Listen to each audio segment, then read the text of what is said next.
Hello, boys and girls. Good to see you. This is Unit 3, Day 5. Today we're going to be talking about other ways you can tell if two triangles are congruent. I know yesterday we talked about the definition of two congruent triangles is if they have all three sides equal and all three angles equal. However, there are some shortcuts so that you could still tell if they're equal if you don't have all that information. All right. So for example, the first way you could tell is if you have three sides equal to the other triangle, three sides equal. As long as you have, even if they don't tell you the angles are equal, as long as you have all three sides equal, that's good enough to say that the two triangles are congruent. So, and by the way, this is called the SSS postulate because we're not using the definition anymore because the definition said we had to have all sides and all angles. So let's go ahead and take a look at this one, for example. You could see AC will be congruent to the X because it has one dash and one dash.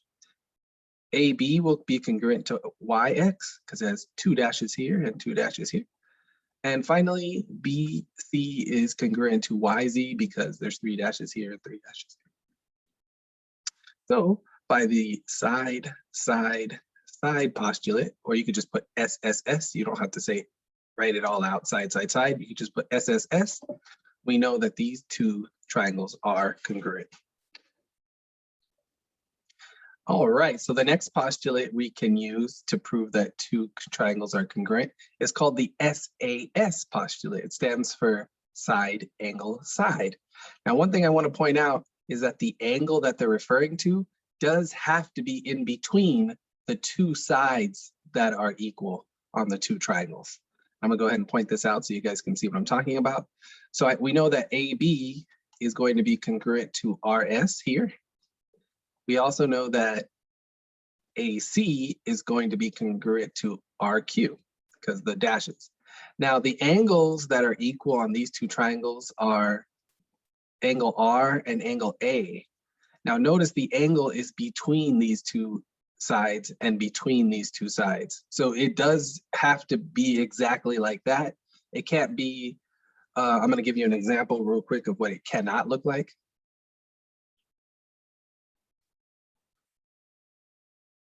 So I drew a little example down here and you notice this side is equal to this side and this side is equal to this side.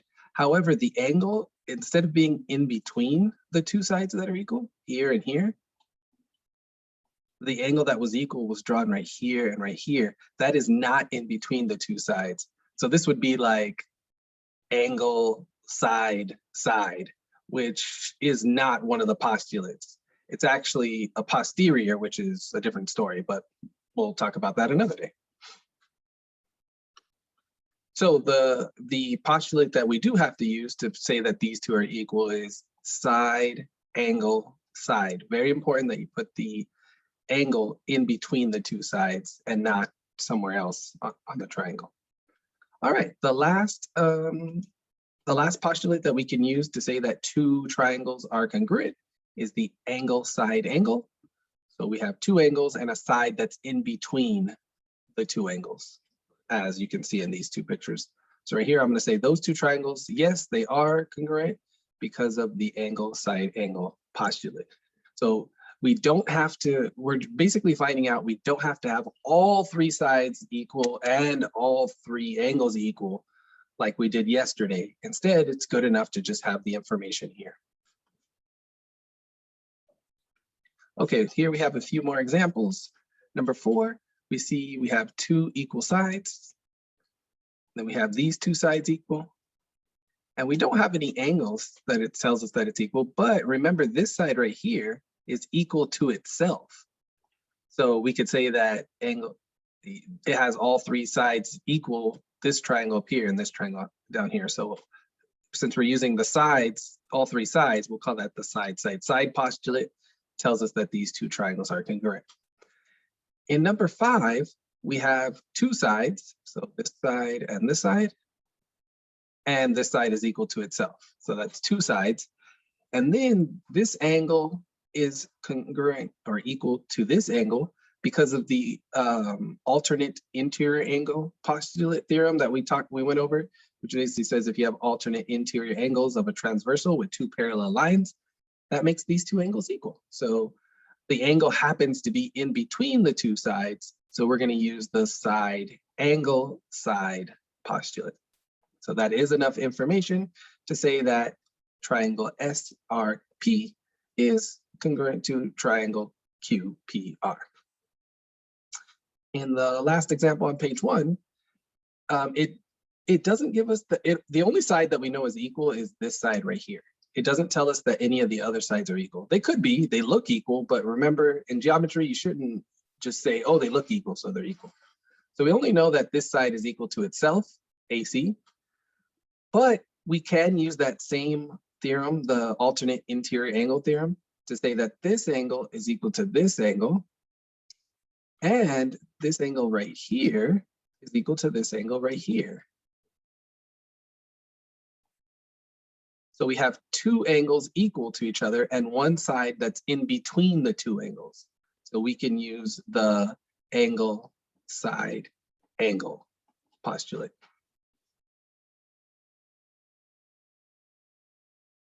All right, guys and gals. So on the back of your notes, we still have to name the postulate, but using the given information. So they didn't mark it using those little marks. Instead, we got to mark it using those little marks.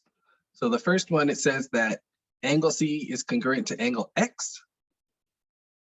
So angle C is right here, and angle X is right here.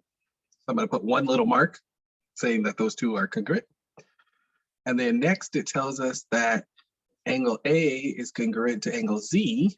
So I'm going to put two little, I already used one little mark, so I'm going to use two little marks like this and right here.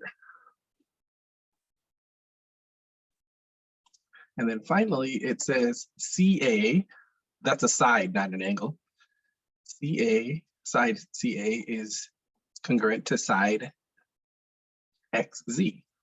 So side CA is right here, and side length XZ is right here. So you can notice we have two angles and there's a side in between them. So this is going to be, we could say that these two triangles are going to be congruent, even though we don't have all the information. We could say they are going to be congruent because of the angle side angle postulate. Alrighty. On the next one, we have that it tells us that angle Z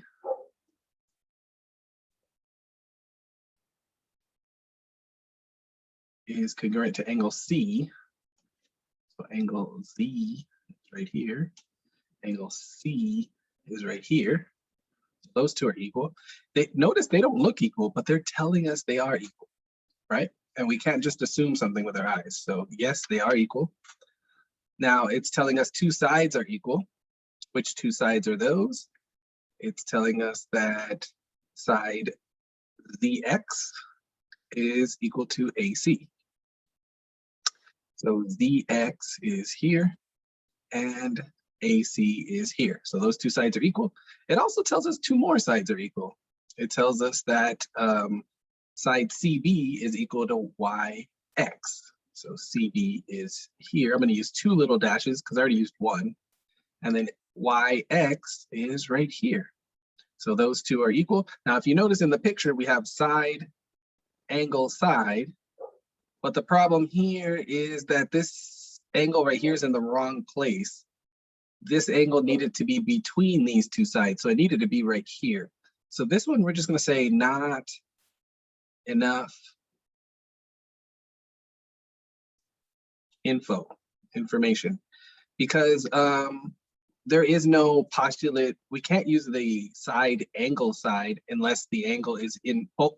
I know this angle is in between the two sides, but this one's not. So on both triangles, the angle has to be in between. All right, for our next example, we have that side AB is equal to ZY. So side AB is here and ZY is here. Then it tells us that the side AC is equal to ZX. So AC is here. I'm going to use 2 little dashes. And ZX is here. I'm going to use 2 little dashes to show that they're equal. And then finally, it tells us that side CB is equal to XY. So I believe that's the last 2 sides. Let's just double check. So CB is here. I'm going to use 3 little dashes. And XY is here. That is the last 2 sides on both triangles. So we can use the side, side, side postulate to say that those 2 triangles are indeed congruent. All right, guys, last one. It tells us that AB is equal to BC. So AB is here, BC is here. We already know that BD, it doesn't tell us this, but BD is equal to itself. And then one more thing it tells us is that BD bisects ABC. So ABC is this big angle right here. Not just one piece, not just this piece or this piece, it's the big angle. But we know that this line BD is bisecting that angle, which basically means that this side, just angle ABD, this side right here, is equal to this side, because when something is bisected, it's cut in half, which means the 2 sides have to be equal to each other. So we know that this side is equal to itself, this side is equal to this side, and these 2 angles are equal to each other. So we can use the side, angle, side postulate to say that triangle ABD is congruent to triangle CBD. All right, guys, that is it. If you have any questions, please let me know. And we'll go over, there's actually 2 more postulates, and we'll be going over those tomorrow on Friday. Have a great day.